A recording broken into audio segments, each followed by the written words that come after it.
गेल्या कित्येक वर्षांपासून शेतकऱ्यांना कर्जमाफी मिळावी यासाठी शेतकरी संघटना, शेतकरी नेते हे त्या ठिकाणी संघर्ष करत आहे। शेतकऱ्यांची देखील मागणी ही शेतकरी कर्जमाफीची आहे। त्याच अनुषंगाने आता राज्य सरकारने देखील महत्त्वपूर्ण असे पावलं उचलण्यास सुरुवात केलेली आहे। राज्यभरातल्या सर्व जिल्हा बँकांकडून शेतकऱ्यांचा जो डाटा आहे तो त्या ठिकाणी मागवला जातोय। राज्य सरकारच्या समितीच्या माध्यमातून हा संपूर्ण डाटा त्या ठिकाणी संकलित केला जातो आहे आणि नाशिकमध्ये देखील हजारो शेतकरी जे कर्जबाजारी आहेत त्यांची माहिती जिल्हा बँकेच्या माध्यमातून मागवली जाते आहे। एकूणच जर बघितलं तर पुढच्या काही दिवसांमध्ये राज्य सरकारचं अर्थसंकल्पीय अधिवेशन होईल आणि या अधिवेशनाच्या दरम्यान राज्य सरकारकडून शेतकऱ्यांच्या कर्जमाफीची घोषणा होऊ शकते अशी देखील चर्चा सुरू आहे आणि त्याच माध्यमातून जिल्हा बँकेकडून शेतकऱ्यांची जी माहिती आहे ती त्या ठिकाणी गोळा केली जाते आहे।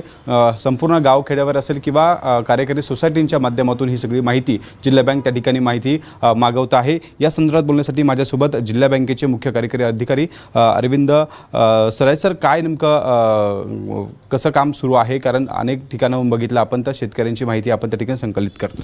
या ठिकाणी आपण राज्य शासनाच्या मदतीसाठी जी परदेशी साहेब आहेत त्यांच्या अध्यक्षतेखाली एक समिती गठीत केलेली आहे।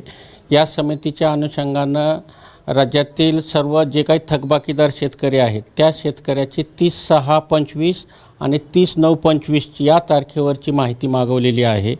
त्या अनुषंगानं जिल्ह्यातील सर्व सेवा सहकारी सोसायटीच्या सचिव बांधव असतील, बँकेचे इन्स्पेक्टर असतील, बँकेचे शाखाधिकारी असतील यांच्यामार्फत आम्ही ती माहिती कलेक्ट करत आहोत। या ठिकाणी आम्हाला असं हे आहे की या योजनेला किंवा ही जी माहिती आपण गोळा करतोय याच्यामध्ये मान्य विभागीय सहनिबंधक असतील, मान्य जिल्हा उपनिबंधक असतील किंवा शासनाची जे काही यंत्रणा आहे ती यंत्रणा पण आपल्याला खूप सहकार्य करत आहे आणि साधारणतः 74,178 अकाउंट्स आहेत आणि त्याच्यापैकी आज तारखेला 72,745 अकाउंट अपलोड झालेले आहेत, 1433 शिल्लक आहेत। सर, त्यामध्ये काय काय माहिती मागवतोय? कारण शेतकऱ्यांचं कर्ज किती आहे, त्यावर लागलेलं व्याज, अनेक ठिकाणी शेतकरी नेत्यांनी, संघटनांनी त्या ठिकाणी शेतकऱ्यांनी प्रश्न उपस्थित केले होते की जी मूळ रक्कम आहे त्यापेक्षा जास्त त्या ठिकाणी व्याज लागलेलं आहे। अशा पद्धतीनं काय काय नेमकी माहिती आपण या शेतकऱ्यांची मागवतोय आणि काय ते अपलोड करतोय? संस्था स्तरावर जी शेतकऱ्यांचे कर्ज बाकी आहे त्या कर्जबाकीचा संपूर्ण तपशील, मग साधं कर्ज असेल, मध्यम मुदती कर्ज असेल, लॉंग टर्म असेल, शेतकऱ्यांना त्या विकास सोसायटीकडून जे कर्ज उचललेलं आहे त्या अनुषंगानं सर्व माहिती अपलोड करण्याचं काम चालू आहे। यामध्ये शेतकऱ्यांची कोणकोणती माहिती घेतली जाते? कारण फार्मर आय डी अलीकडे आपण जर बघितलं तर प्रत्येक शेतकऱ्याला त्या ठिकाणी आवश्यक होतं आणि आधार कार्ड असेल, त्यांचा सातबारा असेल, कुटुंबातली माहिती असेल, ही काय काय नेमकी त्या ठिकाणी आपण मागवतोय? साधारणतः अनेक्षर मध्ये 54 कॉलम आहेत।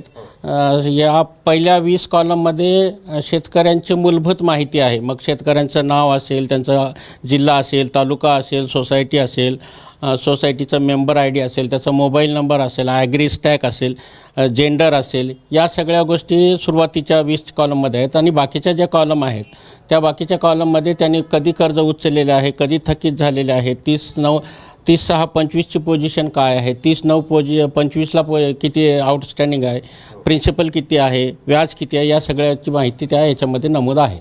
एकूणच किती वर्षांची माहिती शेतकऱ्यांची या डाट्याच्या माध्यमातून सरकारपर्यंत पोहोचणार? असं म्हणजे 30/9/25 आणि 30/6/25ला जे आउटस्टँडिंग थकीत आहे त्याची माहिती मागच्या याच्यामध्ये त्याच्यामध्ये उल्लेख नाही आहे। त्या वर्षापर्यंत नाही, त्या याच्यामध्ये फक्त 30/6/25ला किती तुमचं थकीत आहे आणि 30/9/25ला किती थकीत आहे एवढीच माहिती त्याच्यामध्ये आहे। सर, शेतकऱ्यांना काय आवाहन करणार? कारण ही जी माहिती आहे तीच खरं तर अनेक योजनांसाठी, सरकारच्या योजनांसाठी महत्त्वपूर्ण ठरेल।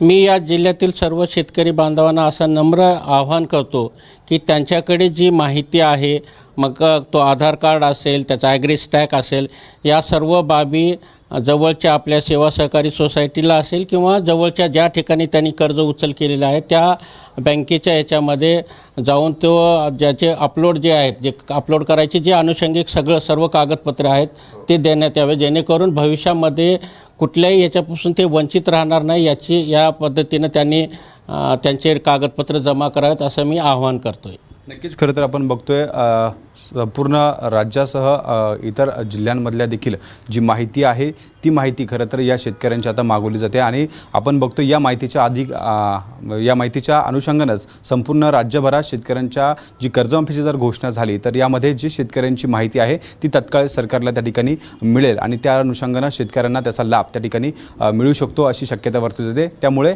सर्वाधिक जास्तीत जास्त शेतकऱ्यांनी त्या ठिकाणी ही सगळी माहिती आहे ती आपल्या स्थानिक जिल्हा बँक असेल किंवा इतर ज्या ठिकाणी बँकेतून कर्ज घेतलेलं असेल त्या ठिकाणी ती माहिती द्यावी अशी माहिती आता जिल्हा बँकेच्या माध्यमातून ते आवाहन केलं जात आहे। कॅमेरामन किरण कटरेसह शुभम बोडके, एबीपी माझा। एबीपी माझा, उघडा डोळे बघा नीट।